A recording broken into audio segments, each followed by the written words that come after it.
We have a vision to be an international university of choice, anchored in Africa, dynamically shaping the future. Our mission is to inspire our community to transform and serve humanity through innovation and the collaborative pursuit of knowledge.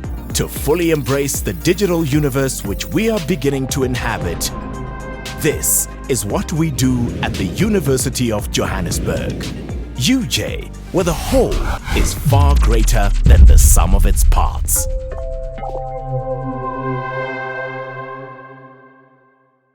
We now move over to Arif Zaman, who is a senior lecturer at the Bloomsbury Institute in the UK. And he's going to be talking as well about COVID and the context that we find ourselves in. So over to you, Arif. I just want to acknowledge the Association of Commonwealth Universities who've brought this together, the University of Johannesburg, a great example of the Commonwealth family in action, coming together around on common cause and common understanding. So let me begin by saying what I wanted to talk about was how our world is changing in terms of teaching and studying. You know, when I say teaching and studying business, I mean business is pervasive. You know, whether if you're in the performing arts or chemistry or medicine, I mean business is everywhere. The engagement with the public sector and the private sector. So it's really broader than just business. And I don't think it's a global financial crisis. I think it's a global crisis because that's what we're in right now. So let me begin by setting out this.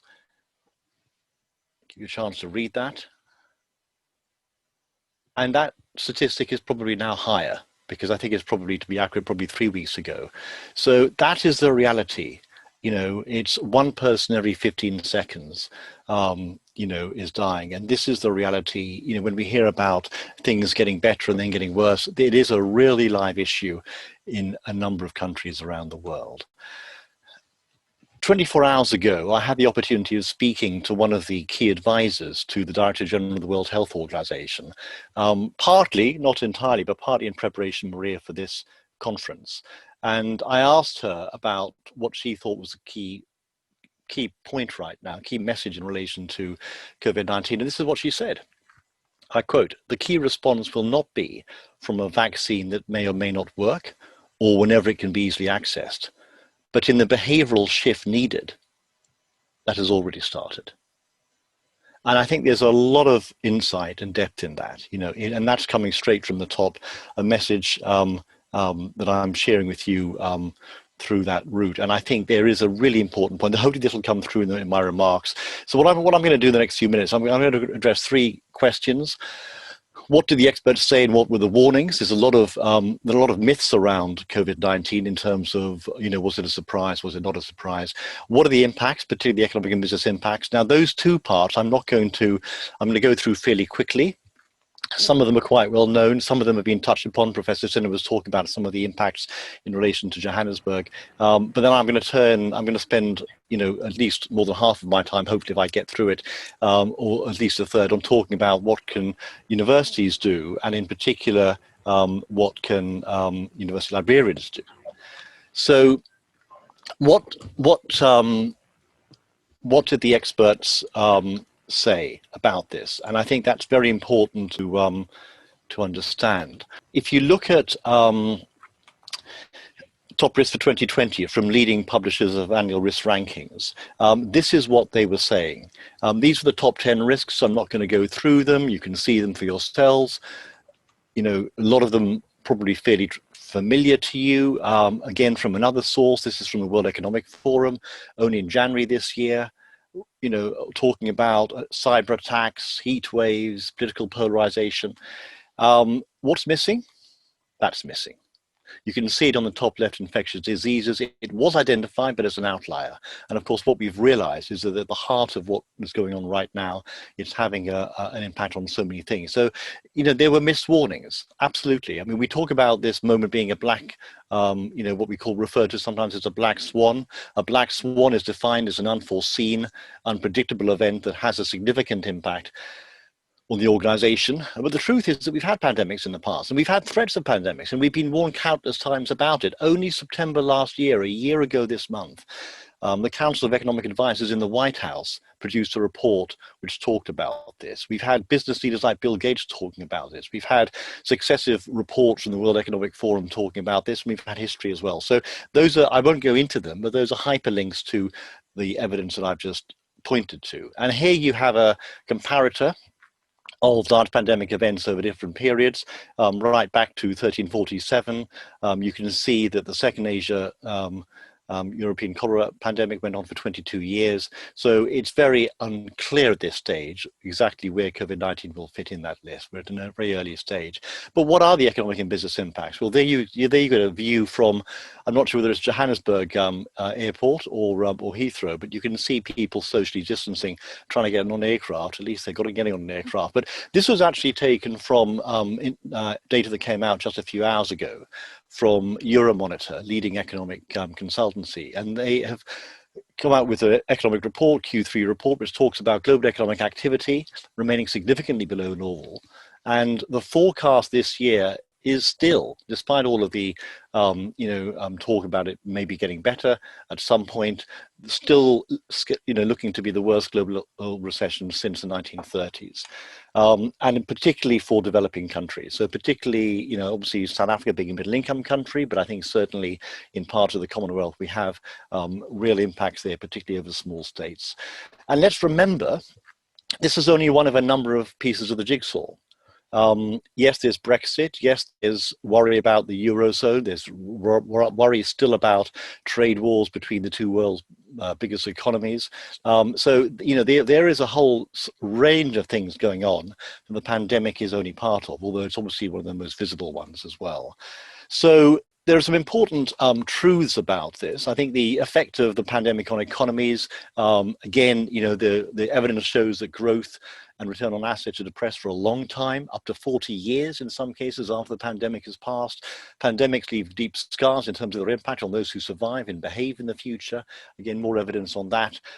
It's taken from a report from Schroders, but it's important to recognize that the virus actually reinforced the trends that were driving activity before the outbreak. Government intervention and populism is going to grow. And these are some impacts taken from the Commonwealth Parliamentary Association, who produced a report a few weeks ago. And I'm not going to go through this in detail, but you can see customers buying less, travel industry declining, growth stagnating, industrial production slowing, obviously safe investments even being hit. The price of gold significantly has fallen, obviously an issue for South Africa, given its importance in that economy. Unemployment, of course, as well. I know with high youth unemployment in South Africa as well, that's obviously a real challenge. And I think we have recognized that we have lasting consequences from the pandemic.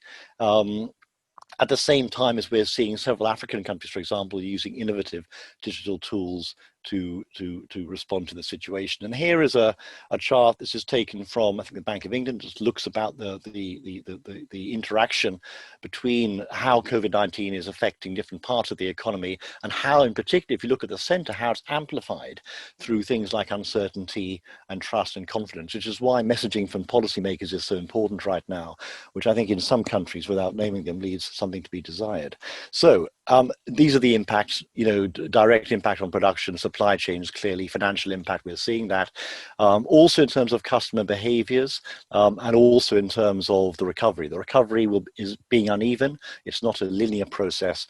And that's important. But there's obviously a shift to working models, remote working models that Professor Sinovac was just talking about in the previous presentation.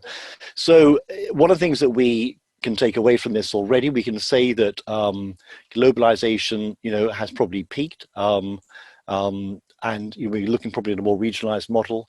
The trend toward urbanization could slow, because obviously urban centers are under great stress right now, and the sharing economy might, be questioned.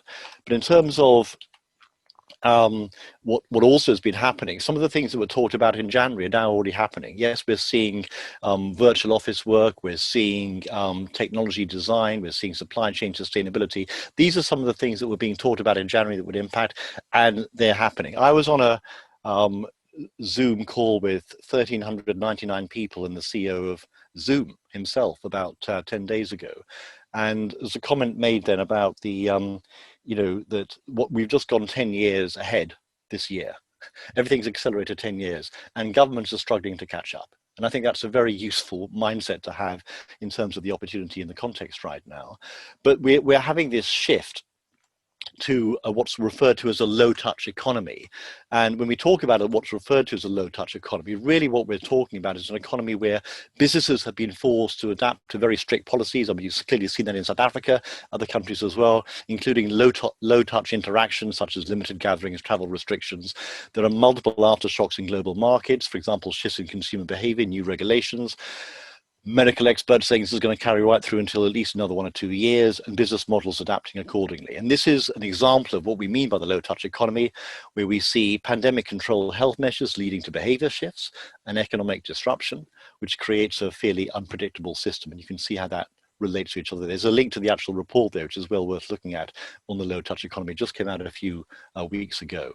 So the question which I want to focus on in the last part of the presentation, I hope, Maria, I'm doing good for time, is what can we do? What can those who are teaching or studying do, particularly in higher education and in business, but I think also beyond that as well. I think we need to begin with how we think about this. I think we need to think about what will the new future look like, and then how should we prepare and win for that. And I'm not going to go through these bullets as well. This is taken from a Boston Consulting Group report, but I think it is important. You know, what trends are going to appear? What capabilities do we need? I mean, I look at my 9-year-old daughter, and for any of you who has children in whatever it is now, the Z generation, I look at my 9-year-old and 12-year-old daughter, and, you know, I was anxious before this year because, you know, the job landscape is changing in terms of jobs of the future, and now it really is open field. Really, we haven't got a clear picture, but also there are clear opportunities. So we need to think about this in a different way. We need to think about second order effects. Second order effects is a mental model that helps you make better decisions, particularly important now during the coronavirus. I encourage you to explore this. If you click on the link, there's a downloadable Google Doc document, which is regularly being updated. You can input onto it, and you can explore and adapt this for yourself.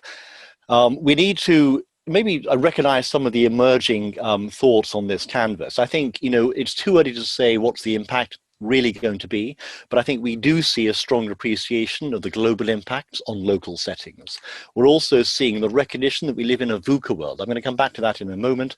Beyond, we talk about, you know, even in our teaching, we talk about Porter's 5 forces. My friends, that was developed 41 years ago. Life has moved on. Even pest analysis was developed 53 years ago. So we need to be more sophisticated. I think librarians have a great role to play in highlighting some of these frameworks, new frameworks. So ideas of community, of collaboration, of sustainability, resilience, innovation, and risk. All of these are figuring much more now than perhaps they were even 12 months ago. So what can students do? I think 3 questions emerge. One is, how do we respond to this? And I think we need to think about not just arrows and boxes, but also, you know, the nuance that we have in this situation. How do we engage with stakeholders? Another question is, where do we look? You know, where do we look for guidance? Where do we look for clarity? Where do we look for context? And I think we need to go beyond the G7. And I think the Commonwealth provides a framework through which we can make sense of what is going on. 1 in 3 people on the planet, 44% of the world's poorest women, and some really powerful networks and communities in that, of which, of course, the Association of Commonwealth Universities is one. We also have another thing we need to think about. I think librarians can play a great role here, is how can we read trends and signals and red herrings? How do we distinguish between evidence and polemic? How do we look at patterns, not sort of potholes in the road when we talk about these trends and developments?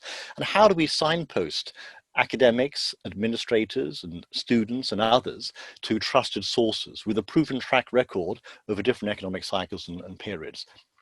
All of that suggests some key steps. So this is what I meant by VUCA. For those of you that aren't familiar with it, it's an acronym that was developed a few years ago, which talks about volatility, uncertainty, complexity, and ambiguity. And I'm not going to go through this, but essentially what this chart does, taken from the Harvard Business Review, it talks about what are the characteristics of each of these components, examples of each, and also what kind of approach do we need to address that. So this is the kind of language that I think we need to put right in the center of the core of what we're talking about in terms of our teaching and our thinking in a university environment. But we need to remember also that the need for strategic thinking doesn't vanish in a crisis, and we need to to move from being reactive to being strategic.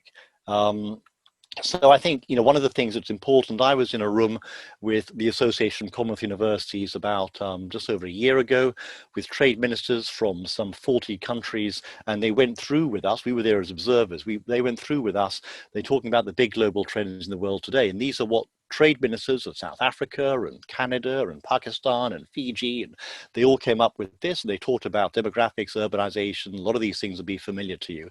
The reason I'm putting this up here is because we need to remember that these mega trends are still there. They haven't gone away, and they are still very much there. And how they interface with the pandemic is going to be very important. Another thing that we need to do as educators, I think we need to highlight the priorities for business in its social response to the coronavirus. There's a lot of talk about social impact and community, but I think we need to think about that. We need to draw upon previous pandemics. We need to think about the impact for different groups, particularly women and girls. I'll come back to that in a moment. Here we have a very important report, which I haven't got time to go into, but a very important report that looks about the impact on women of the pandemic through economic conditions, through agency, so their capacity to decide and make choices, and also endowment, in particular health and education. And there's a link at the bottom of this slide to that report. Of course, the picture on the right reminds us that most low-cost production in the world is done by women, whether it's a factory in Bangladesh or in Lesotho for that matter. So what we need to do is we need to reflect on the wider response while leading in a pandemic crisis, and we need to focus on innovation and resilience. Now, innovation and resilience, I'm not going to go through this. I'm just going to let you see, as I put this up, examples of innovation in different Commonwealth countries: Bangladesh, India, the UK, Singapore, yes, doing different things. Pakistan, cell phone tracking. African farmers in Kenya and Zambia. Ghana, low-cost ventilators. I mean, there are plenty of examples of how organizations have reconfigured their response to this. Another example from India, from the Caribbean, for anybody that likes rum producers modifying their production to play their part in producing alcohol and hand sanitizer. So there are plenty of examples like this, and we need to bring these examples, another example from the Caribbean, we need to bring these examples into our teaching, into our research, and into our dialogue with our students, because frankly, that's not happening, and it's not happening enough, and we need to do what we can to accelerate that. So COVID-19, of course, has also accelerated the impact, not just in higher education, but more broadly in terms of schools and learning. And, I think that's the really important point to remember in terms of the impact. And also we need to remember that children with disadvantaged backgrounds are more likely to be affected by others than school closures.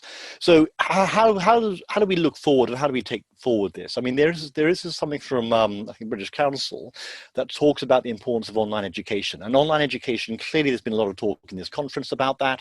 We need to think about the impact of this in different ways through, yes, e-learning and in other areas as well. So the question arises, and my good colleague yesterday, Dr. Namdi Medici, was talking about research. How do we research when the textbooks are out of date? Long-held assumptions are turned upside down. Familiar case studies or companies are in decline or collapse. The role of business in society is questioned as never before, whether it's in South Africa or whether it's in Jamaica. The state control of the economy has no parallels. I mean, I think my grandchildren are probably going to end up paying for the kind of debt that the government in the UK has got into. But I mean, that's, not untypical. The governments are heavily leveraged now in terms of debt, partly because interest rates are so low. And we haven't got any data sets for this, for consumer behavior in this context. So, our access to interviews, to research is going to be very different with travel restrictions, and research funding, of course, is being diluted. So what do we do about this? So I've only got 3 or 4 minutes to go, I think, but let me respond to this. I think the response to this really has to be about entrepreneurship education. Entrepreneurship education is key to success of 2 of the Commonwealth's aims, helping and developing the capabilities of people, not necessarily young people, but people, and also boosting trade and the economy. And to that end, networks in the Commonwealth, like the Association of Commonwealth Universities and others, such as one for working women, which I'm also involved in I sit on their board, the Commonwealth Business Network, can play a key role in how we get out of the Laurel and Hardy would say, the mess that we're in. So what can we do? What are 3 concrete actions, friends, that we can take today as librarians, as university librarians, as teaching staff, and as the broader community, and can come together around now? I'm going to offer up 3 to you. First one is the Sustainable Development Goals. Now, there has been some talk of this conference around that, and rightly so, but nobody, I don't think, has mentioned the Commonwealth's groundbreaking and leading work in this area. Not the UN, not the World Bank, the Commonwealth has led the work in putting together the Commonwealth curriculum framework. If you click on that, that'll take you directly to the link. It's freely available. It looks at knowledge and understanding, skills and applications, and values and attitudes. It actually goes through each of the 17 Sustainable Development Goals. You'll see right through from early childhood education, right through primary, secondary, technical, vocational education, tertiary, adult education, and it looks at, for each of the Sustainable Development Goals, knowledge and understanding, skills and application, and values and attitude. And I'm at the moment working with the Commonwealth Secretariat to make a stronger link between all of this and entrepreneurship education, which I think is very important. But that is a resource that's available now. It amazes me, Maria, that nobody has ever heard of it, or hardly anybody, but we need to really use it, and librarians, I think, have a critical role to play to provide that visibility to different disciplines. So that's the curriculum. The other example of something we can do at a practical level is getting our students involved in Sustainable Development Goals. Now, this is not through teaching, this is through experience. I think that's what we need to do. There's been a tendency, I think, for universities to take what their standard material is, stick them onto a PowerPoint and hope that that's going to work for this current teaching quarter, this term. And of course, that's not going to work. In fact, it'll be a switch off. So what we need to do is think differently about how we teach. And I think one of the things that we can do is experiential learning. So this is a hackathon that brings together the university students, particularly undergraduates across the Commonwealth and beyond. It's run by Social Storm. It works working with other stakeholders as well this year. The Association of Commonwealth Universities, we're involved, Bloomsbury Institute, one of the key organizations. And if anybody wants to know more about that, they can contact me. But that is really exciting. 48 hours on the 6th to the 7th of November, sorry, 6th to the 8th of November. University students have 48 hours to come up with two solutions to one of two Sustainable Development Goals, either health and well-being, which is SDG number 3, or SDG number 5 on gender equality. So that is the second thing. I said there were 3 things, and this is the third. Now, I know that in Johannesburg, in fact, your Vice Chancellor was talking about it just a few days ago in his newsletter, the edited volume From Ivory Towers to Ebony Towers, Transforming Humanities Curricula in South Africa and beyond. And I think that actually is a very important piece of work. I salute the work that Johannesburg is doing in that area. But actually, we run the risk of it being too siloed. What we need to do is we need to join that with the wider conversation that's now happening, particularly in UK universities, about decolonizing curricular culture and pedagogy. And I highlight a major report on that from the Higher Education Policy Institute. This only came out a few days ago. This talks about decolonization. I'm not going to go through this because I know you're very familiar with these components, but it comes out with a number of key recommendations of what universities can do in this area. It talks about unconscious bias. It talks about prioritizing decolonization. What I'm saying is I think we need to join the conversation between what's happening in the North in this space, which is with what is happening in the South. And I don't see enough of that happening. I think the diaspora, by the way, have a critical role to play, the diaspora in the West in that context, who are in the academy. But these are just examples of what we've been doing at Bloomsbury Institute. This is a link to Dr. Nandi Medici and I co-edited a working paper. There are links to this a few weeks ago that came out that looked at how the creative industries can respond to the pandemic in the current context in the Commonwealth, including in Africa. And there is a link to the actual working paper itself, the first ever from a university on the creative industries in the Commonwealth, we think, as well as a link to the blog article, which is the link underneath. So I think that's also important. It's also important to connect to internationalization, with this clearly a push for. So my closing message to you is about the Commonwealth. I mean, the Commonwealth does provide a way to further embed all of this while leveraging our networks. These are examples of ways in which we've been doing it at Bloomsbury Institute to some of our courses, level 5 course, second year undergraduate, level 6 final year undergraduate, and how we've tried to bring in some of these perspectives. I want to close with this, which is a very useful framework on resilience. There's a lot of talk about resilience, but I think we need to think about this in the context of how to survive a crisis, but also thrive in a world of uncertainty. And this is another Commonwealth resource which I share with you. I think librarians have a great role to play in highlighting this. There's a link there to resilient organizations, the report, which is on you can see it's a Creative Commons, it can be freely shared. I encourage conversations around this, debates around this, use it, adapt it, and a useful framework. So I'll just close with so recognizing about the importance of adaptive resilience. So it's not just resilience, but referred to as adaptive resilience. So Professor Sinner stole the thunder from me a bit by talking about Isaac Newton, and it's absolutely right. Isaac Newton discovered the laws of gravity during a pandemic, but actually Shakespeare wrote Macbeth also during a pandemic. And I'm sure that we can find examples from people of color, or indeed women of color as well, in terms of what they've done and achieved, rather than two white men, how distinguished they are in terms of Isaac Newton and Shakespeare. But the point here is that people do stuff that is innovative in a pandemic. And I think that is what's important. And that's what we need to remember.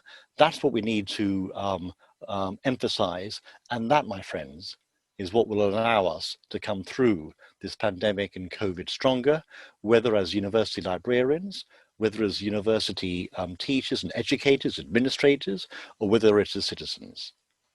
Thank you very much. Arif, thank you so much. That was a whirlwind tour that really located us in the context of the world that we are living in, and I think has given us all an enormous amount to think with. I'm going to open up for some questions, and while people are populating questions in the chat, I am going to kick off with a question that I have. And that is, you talked about changes in globalization and urbanization. And I thought that was very interesting. And I wonder if you could speak a little bit more to changes that you think might be happening in globalization, especially if you think that we have come to the peak of the globalized world, and what impact that might have on universities. And I'm thinking of this in relationship to the fact that we've also been talking a lot about being connected and connecting globally. I think, Maria, in a short summary, I think it is about collaboration, but different. Okay, so new forms of collaboration between universities and local communities, between universities and other partners to help them access students that they may not otherwise be accessing. So there's a lot of discussion, and I know it's very strong in South Africa as well as in the UK and other countries, about how can we ensure that we have access, this whole widening participation debate. I think universities struggle at times because they're not always using the most efficient or effective routes to that market, if I can talk about it in that. I think collaboration opens up opportunities to work with third sector organizations, to work with civil society in a way that's very different, to ensure that women, for example, from from families that have never perhaps been to university, have that kind of opportunity as well. So I think new forms of collaboration. I think also there are, one of the things that is hopefully from my presentation will be very clear. There's a lot of research and evidence behind all of this, and that's where librarians have a crucial role to play in sharing this. But Maria, there's something else which I want to say, and South Africa has played a very key role in this with other countries internationally, is there's a new standard on collaboration from the International Standards Organization. And typically, university library usually subscribe to standards. Usually they have that available for their students. And this standard, although I didn't mention it, it's ISO 44001. I'll put the link up on the chat after I've stopped speaking. That actually is really important. And that should open up a dialogue between how do we do collaboration?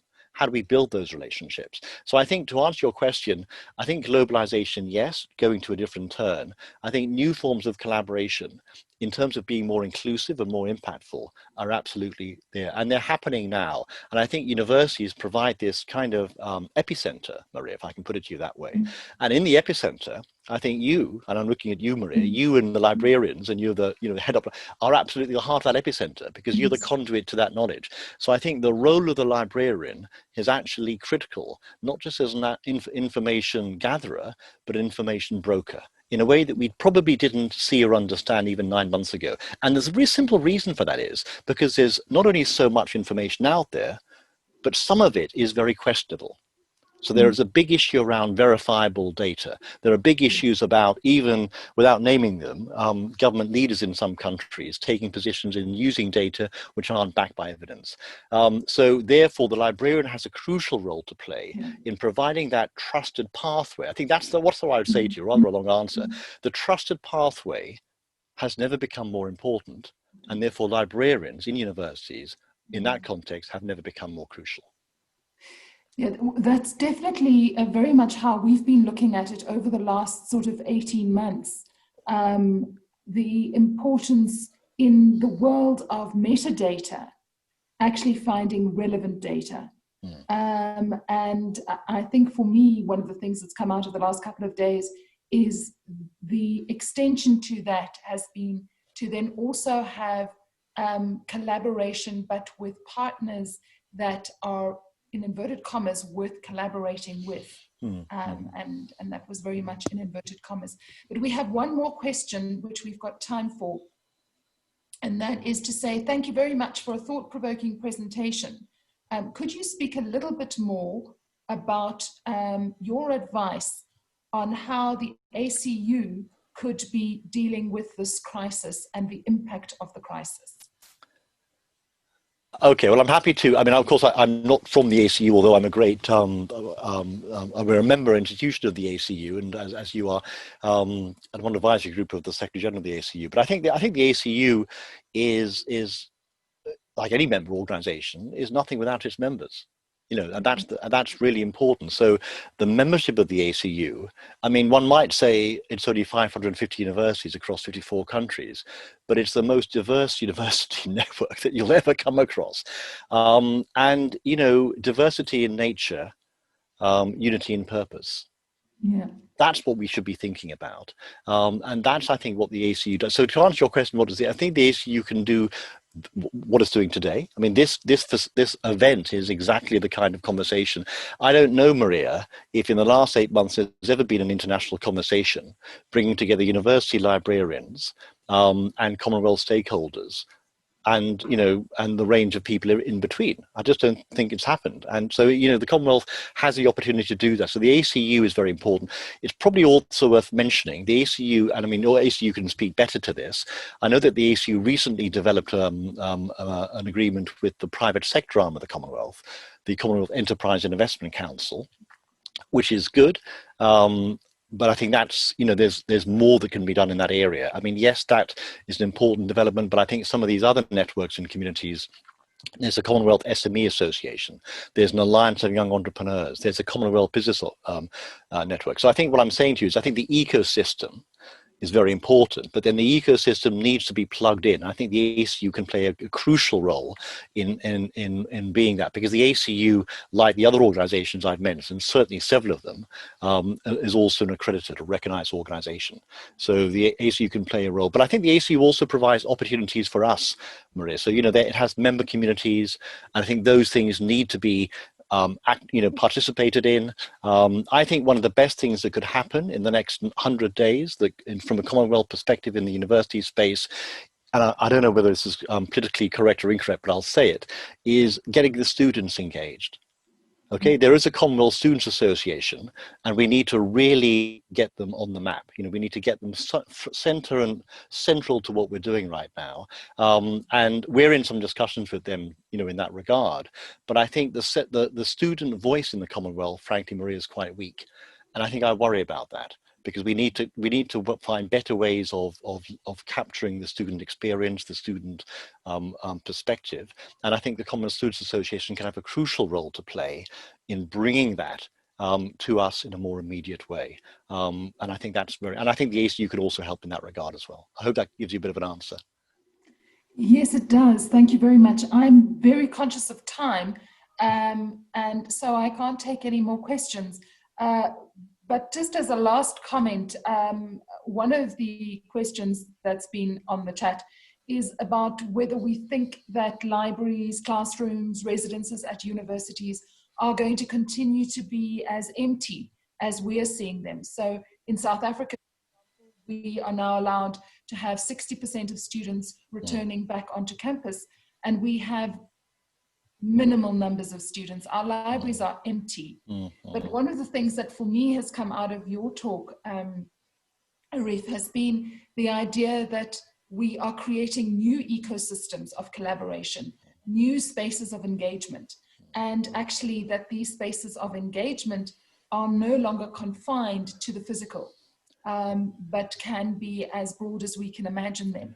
Yeah. And a big part of our role as educators is going to be to try and enable students to travel abroad virtually in the great depth of what that could mean. And I don't think we've begun to really explore that. Yeah. So a student with no money in South Africa can literally become deeply involved in life in the US or the UK through this online platform. Yeah, and just a footnote, if I can, I know you're out of time, but just a sentence to add on to that. I wouldn't be doing my job responsibly if I didn't. All of that's true, but there's one community that provides a much easier, faster, and in fact fun way to do it than any other on the planet. And you are part of that, Maria. I am part of that. Everybody on this call probably is part of that. We're all citizens of this family called the Commonwealth. So you talk about sport, you talk about humour, you talk about culture, you talk about food, you talk about universities. The Commonwealth is an extraordinary community, and it's best understood as a community of networks. Not as not as Her Majesty the Queen, who is standing every 2 years with 54 heads of government. That's part of it, but that's by no means all of it. The key part is this idea of a community of networks. Now, if you combine that with what you just said, Maria, I mean, it's a no-brainer. The Commonwealth moment is now, and it's up to all of us, not bureaucrats sitting in London or not our governments. It's up to all of us to play our part in that.